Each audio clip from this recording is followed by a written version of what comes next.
In today's video, I'm going to teach you how to create recurring appointments in SimplePractice. If you meet with clients on a predictable cadence, recurring appointments save time and help prevent scheduling gaps. Let's walk through creating a clean, consistent series so your calendar stays organized and clients get automatic confirmations on a steady schedule. Start by opening your calendar in SimplePractice. This is your home base for scheduling.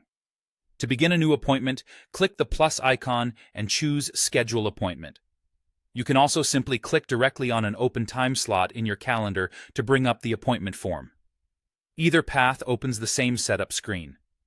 In the appointment form, choose the client you're scheduling and select the appropriate service.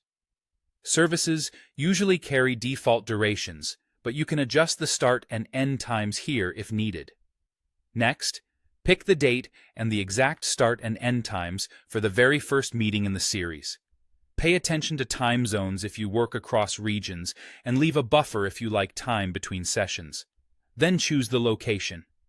If this is a telehealth visit, select Video Office so the system attaches the correct video link and details. Now tell SimplePractice that this session repeats. Tick the recurring box to convert this single event into a series. You'll see options to set the cadence, weekly, monthly, or yearly. Choose the interval that matches your plan. Weekly is great for ongoing therapy. Monthly works well for regular check-ins. Yearly can be useful for annual assessments or reminders. Next, define when the series should end.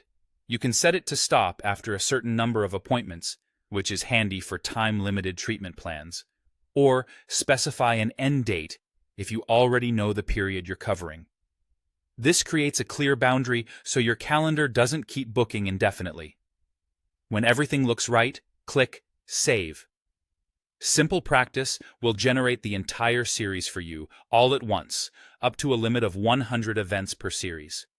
If your plan spans beyond that, like weekly sessions for multiple years, just remember to create a new series when you reach the limit. After saving, it's normal to review your calendar to confirm there are no overlaps and that the pattern matches your intent. If your schedule changes later, you can adjust individual dates without disturbing the rest of the series, or update the series settings to keep everything aligned. That's it. You've set up recurring appointments in a reliable, streamlined way that keeps your practice running smoothly.